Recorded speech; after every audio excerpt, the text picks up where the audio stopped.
Hello, you're watching QPVN News. I'm Anh Tuấn, and here's the headlines. Party General Secretary offers INCENSE to commemorate Hung Kings. General Logistics Department and General Technical Department merged. Điện Biên strengthens investment attraction. On the occasion of the Lunar New Year, on February the 5th, General Secretary Tô Lâm offered incense in tribute to the Hung Kings at the Hung Kings Temple National Historical Site in Phú Thọ Province. General Phan Văn Giang, Minister of National Defense, joined the working delegation. At Kính Thiên Palace, General Secretary Tô Lâm and the delegates offered incense, expressed their respect and gratitude to the ancestors, praying for national peace and prosperity and happiness for the people. They pledged to carry on Vietnam's age-old tradition, enhance their knowledge and capacity to well carry out all tasks assigned by the party, the state and the people, and work together to effectively implement the resolution of the 13th National Party Congress while preparing for the 14th National Party Congress. The delegates also pledged to firmly maintain national sovereignty and soon achieve the goal of building a streamlined and efficient government apparatus to lead the country into a new and promising era. The party chief and his entourage also laid a wreath in tribute to President Ho Chi Minh in the bas-relief featuring Uncle Ho talking to Tiên Phong Brigade. On the occasion of the Lunar New Year, General Secretary Tô Lâm and the delegation extended state greetings to the Phú Thọ Provincial Party Committee, authorities and people. On the morning of February the 5th, at Regiment 123 under Lạng Sơn Provincial Military Command, President Lương Cường attended the launch ceremony of the tree planting festival themed Forever Grateful to Uncle Ho. The event was hosted by Lạng Sơn Province in coordination with the Ministry of Agriculture and Rural Development. Attending the ceremony were Deputy Prime Minister, Minister of Foreign Affairs Bùi Thanh Sơn, Vice Chairman of the National Assembly Trần Quang Phương, together with leaders of ministries, agencies, Lạng Sơn Province, and a large number of local people. Senior Lieutenant General Phạm Hoài Nam, Deputy Defense Minister, represented the Ministry of National Defense to attend the launching ceremony. The tree planting festival is a good custom and meaningful activity of the Vietnamese people every time the Lunar New Year comes, with a goal to protect and develop the ecology. Following President Ho Chi Minh's teachings since spring 1960, the tree planting festival has received enthusiastic response over the past 65 years. In 2024, despite being affected by climate change, Vietnam still planted 245,000 hectares of concentrated forest and 130 million scattered trees. President Lương Cường called on sectors, agencies, businesses and individuals to proactively join tree planting and afforestation movements and green protection efforts. He stressed that the work must ensure quality, practicality and effectiveness, avoiding superficial or symbolic activities. He emphasized that protecting and cultivating a green, clean and beautiful environment is a strong affirmation of responsibility and patriotism. After the launch ceremony, President Lương Cường visited officers and soldiers of Battalion 1, Regiment 123. In the new spirit of the first days of spring, he hopes that the troops would continue promoting tradition and solidarity, constantly striving to study, train and improve their qualifications and combat readiness capacity.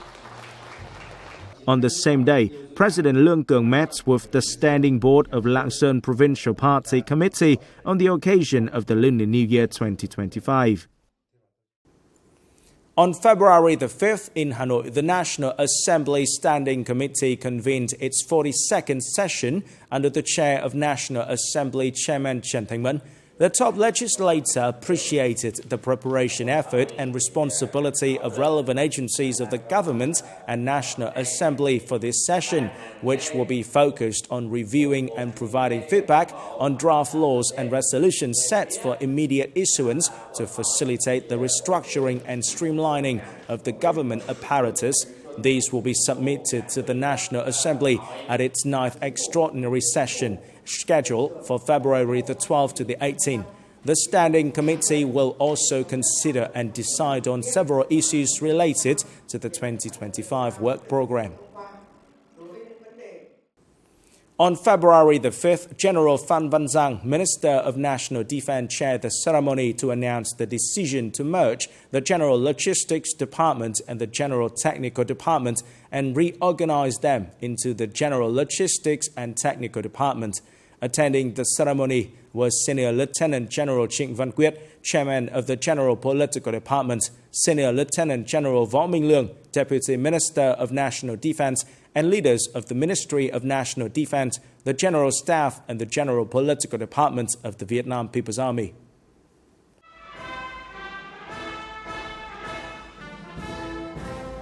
On behalf of the Central Military Commission and the Ministry of National Defense, General Phan Van Giang presented the Victory Military Flag to the Logistics and Technical General Department. General Phan Van Giang emphasized that the General Department is a strategic advisory agency and plays an important position and role in researching and advising the Central Military Commission and the Ministry of National Defense on logistics and technical work to meet the requirements of building a highly skilled, streamlined, and strong military towards modernity. The merger aims to effectively implement Resolution No. 05 of the Politburo and Resolution No. 230 of the Central Military Commission on adjusting the organization and staffing of the military for the 2025-2030 period and the following years. The Ministry of National Defense decided to merge the General Logistics Department and the General Technical Department into the General Logistics and Technical Department. This is an important milestone, demonstrating new thinking and new vision in adjusting the organization of the logistics and technical sectors throughout the 80 years of building, combat and maturing of the military, better meeting the requirements of building and consolidating defense and protecting the fatherland. The minister requested party committees and commanders at all levels to well implement ideological work, military home front policies, supplement and perfect combat plans, strictly maintain regular order and discipline, while urgently preparing and successfully organizing party congresses at all levels. Speaking at the ceremony, Lieutenant General Trần Minh Đức, Chairman of the General Logistics and Technical Department, expressed his determination to uphold and enhance the glorious tradition of the two previous general departments, to always be united and strive to build the new unit into a strategic advisory agency of the Central Military Commission and the Ministry of National Defense, meeting the requirements of national safeguarding in the new situation. On February the 5th, Senior Lieutenant General Trịnh Văn Quyết, Chairman of the General Political Department, chaired a conference proposing plans to implement the second phase of the Vietnam Military History Museum. In the second phase, in addition to the set plan, relevant agencies propose additional items, including a military experience area, a service assurance area, and a parking lot based on the needs of visitors. After listening to the opinions and the conference, Senior Lieutenant General Trịnh Văn Quyết requested relevant agencies and units to research and design a functional space that is inclusive, harmonious, and comfortable for visitors to visit, learn, enjoy, and organize cultural events at the museum. He emphasized that it is necessary to take in lessons learned from museum experts and researchers to create areas that are intuitive, easy to understand and remember. The museum must become an impressive and regular destination for spreading patriotism and national pride, bringing a deeper understanding of the Vietnam People's Army to visitors. Coming up next, traditional festivals mark Lunar New Year celebrations. Điện Biên strengthens investment attraction. Recently in Hanoi, academicians Đào Thế Anh, permanent vice president of Vietnam Rural Development Science Association, or PHANO in short, had a meeting with former Romanian Prime Minister Dacian Cioloș, member of the European Parliament, and his spouse, Vladimir Valerie Denise Mary, on the visit to Vietnam for the second time on the occasion of the 75th anniversary of the establishment of diplomatic relations between Romania and Vietnam, February the 3rd, 1950, February the 3rd, 2025. The guests recalled the good memories and pledged to promote bilateral cooperation between Vietnam and Romania during his state visit to Vietnam in 2016. He expressed his impressions of Vietnam's comprehensive development over the past 9 years, especially in agricultural and rural development, an area he devoted much to Romania and the EU. He was impressed by the information shared by academicians Đào Thế Anh about Vietnam's agricultural exports. Thanks to the acceleration of agricultural restructuring, market development, and several new protocols signed with major markets, the total export turnover of agriculture, forestry, and fishery reached a record high of $62.5 billion, up 18.7% over 2023. The trade surplus continued to hit a new record of $17.9 billion, up 46.8%. On this occasion, he sent his best wishes to Vietnam in its era of development, as well as congratulated on the development of the Vietnam Association for Rural Development Sciences, which gathers many prestigious agricultural scientists and experts. On behalf of the association, academicians Đào Thế Anh expressed his hope that Mr. Dacian Cioloș would continue to pay attention to promoting cooperation between the two countries and effectively support Vietnam at multilateral international forums. On February the 5th, or the 8th day of the Lunar New Year, in Phong Phú Commune, Tân Lạc District, Hòa Bình, the 2025 Mường Ethnic Groups Khai Hạ Festival took place.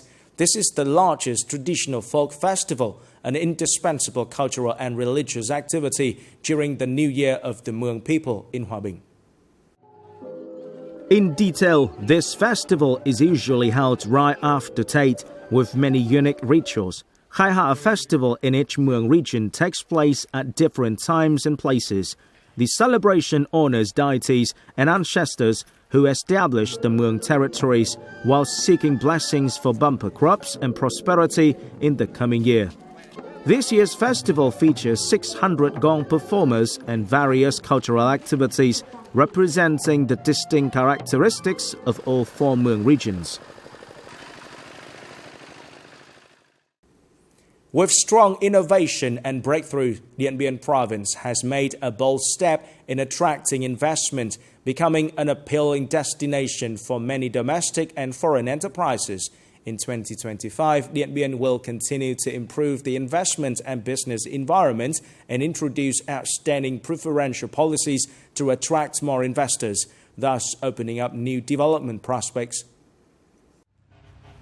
Right on the first days of the year, the urgent and bustling working atmosphere can be seen at the construction sites of the new urban residential area project, Nam Thanh Ward, Điện Biên Phủ City. This is one of the key projects with the participation of investors in the urban and commercial fields. We are not a local enterprise, yet we have received great support from local authorities and people. Therefore, the construction work has gone smoothly.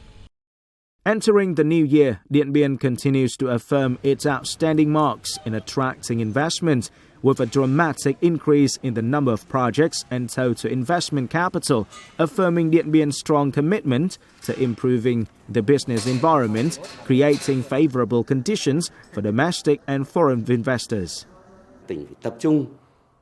While focused on administrative reform, digital transformation and investment and business environment improvements, thus best facilitating investors to implement investment projects in areas that we have advantages.